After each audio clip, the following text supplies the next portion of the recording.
UP के वाराणसी में ज्ञानवापी का एसआई सर्वे जारी है। सुबह से सर्वे का काम कर रही एसआई की टीम ने नमाज के वक्त काम को रोक दिया। उधर मुस्लिम पक्ष का कोई भी सर्वे की कार्रवाई में तो शामिल नहीं हुआ, लेकिन नमाज के समय छोटे छोटे टुकड़ियों में बड़ी संख्या में नमाजी ज्ञानवापी के बाहर पहुंच गए। दोपहर 12 बजे से यह क्रम जारी रहा और नमाज के वक्त वहां भीड़ इकट्ठा हो गई। ज्ञानवापी में नमाज के लिए ऐसी ऐतिहासिक भीड़ कोर्ट कमीशन के कार्रवाई के दौरान देखी गई थी। दूसरी तरफ भीड़ को देखते हुए पुलिस और प्रशासन भी एक्टिव मोड में नजर आई। सिर्फ ज्ञानवापी ही नहीं बल्कि शहर के दूसरे मुस्लिम बहुल इलाकों में भी पुलिस तैनात रही। ज्ञानवापी में सर्वे की कार्रवाई के दौरान मुस्लिम पक्ष ने दूरी बनाए रखी। पहले अंजुमन इंतजामिया कमेटी के संयुक्त सचिव मोहम्मद यासीन ने इस कार्रवाई में शामिल होने की बात कही थी, लेकिन देर रात मुस्लिम पक्ष ने अपना फैसला बदल लिया और सर्वे का बहिष्कार कर दिया। जानकारी के अनुसार नमाज के बाद एसआई की टीम फिर से सर्वे का काम शुरू होगा, जो शाम करीब 5 बजे तक चलेगा। इस बीच वाराणसी जिला जज की अदालत ने भी इस मामले को लेकर सुनवाई हुई।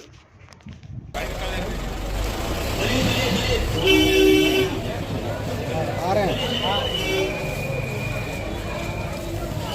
और निकलते नहीं, आगे जगह नहीं निकलेगा।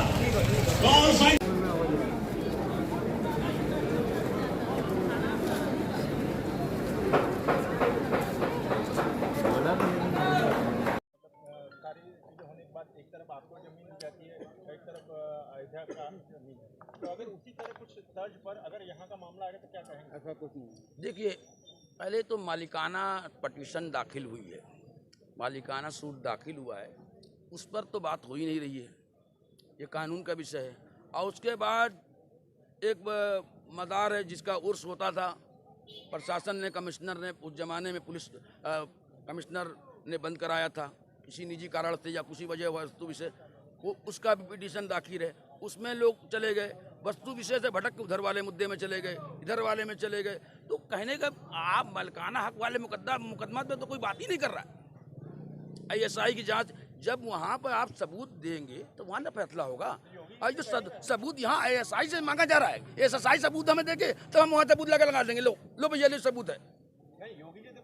अरे यार, 400-800 साल मुसलमानों ने हुकूमत की, तो कहीं ना कहीं असर, उनके असर एहसास तो रहबे करेंगे भाई। आप कैसे, हिंदुस्तान की 400 साल फारसी राजभाषा रही है, आज भी नोट पे है, तो कहने कहीं कुछ हटा नहीं देंगे। तवारीख ही रहेगी, तवारीख मिट नहीं जाएगी मेरे भाई, बस। और उस तवारीख में जिंदा नहीं रहना चाहिए, जीना नहीं चाहिए, आगे भविष्य में जीना चाहिए, बस यही हम उम्मीद रखते हैं। और हम बनारस का अमन अमान जिंदा रहना जी, बाबा विश्वनाथ की धरती हमेशा जो है हिंदू मुस्लिम एकता का प्रतीक रही है, इंशाल्लाह आगे भी रहेगी जी। शुरू अल्लाह के नाम तो जो निहायत रहीम रहम करने वाला है। मैं सरफराज अहमद, राष्ट्रीय बुनकर एक्शन कमेटी का ऑल इंडिया प्रेसिडेंट। आज शुक्रवार का दिन था, जुम्मे का दिन था, ज्ञानवापी परिसर में एएसआई सर्वे की कार्रवाई भी चल रही। आज आप लोग नमाज गए, नमाज के दौरान आपने क्या अल्लाह ताला से दुआ की?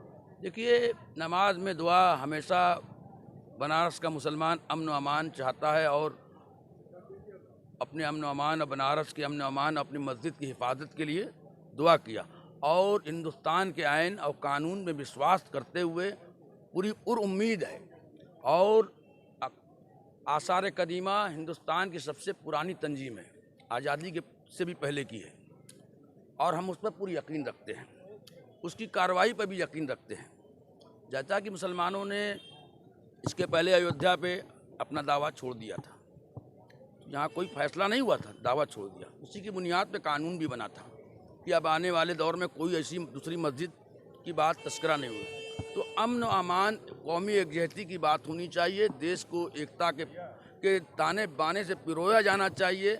जैसा कि हमारे जंग आज़ादी के मौका है, ये वही जगह है, जंग आज़ादी का समय चल रहा है, सन 1857 और 42 या भारत छोड़ो आंदोलन जो हमारे देश में हुआ था, हिंदू मुसलमानों ने एक होकर तब अंग्रेज़ों को भगाया था।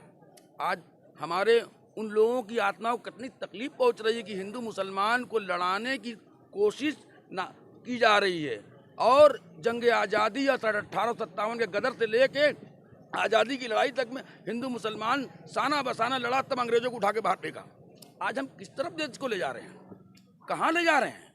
देश तरक्की की तरफ बढ़ना चाहिए, हमारा देश विकसित होना चाहिए, जापान से आगे निकलना चाहिए है। हिंदू मुसलमान एक ताना बाना, एक गंगा जमुनी तहजीब का हिस्सा है। बुजुर्गों ने, किताबों, शायरों ने, बड़े बड़े यहाँ भारतेंदु हरिश्चंद्र जी ने लिखा है। तो कहने का मंसूबा ये है कि हम लोग जोड़ने की बात करें और कानून में विश्वास करें। कोई आदमी अपनी निजी प्रतिष्ठा बढ़ाने के लिए गया है तो जाए, उससे हमें उस पर कोई कमेंट नहीं है, कोई नहीं है। और कानून में हम विश्वास करते हैं, कानून पे यकीन रखते हैं। एसएसआई की एक विश्वसनीय संस्था है, उस पर पूरा यकीन है, वो एक बेहतरीन फैसला करेगी। और माननीय सर्वोच्चतम न्यायालय, हमने कल भी उनकी बात को तस्लीम किया था, आज भी भविष्य में भी तस्लीम करेंगे। भाई हिंदुस्तान का मुसलमान जंग आज़ादी में साथ से लड़ा और पार्टीशन के बाद हिंदुस्तान के मुसलमानों को ऑप्शन था कि पाकिस्तान चले जाते, मगर नहीं, हमें ये वतन प्यारा था, हमारी ज़मीन प्यारी थी, हमें यहीं मरना है। तो फिर हम क्यों गलत ये सोचे? तो आज क्यों इस तरह की बात भावना चाहिए? मंदिर मस्जिद कभी हमसे अलग रहा क्या? अरे हम भी मंदिर के आंगन में खेले हैं, मस्जिद के आंगन में कभी हम लोग के भाई भी आके खेले। ये कोई नई चीज़ नहीं है, कोई नई चीज़ जुड़ाव नहीं है। और बात विषय वस्तु ये है, जांच हो रही है, अमन व अमान से जांच संपन्न हो। और हम लोग खुदा से दुआ करते हैं और इन्नल्लाह मअस साबिरीन, हम तो हुसैन को मानने वाले हैं, जो सर कटा देने वाले हैं। सर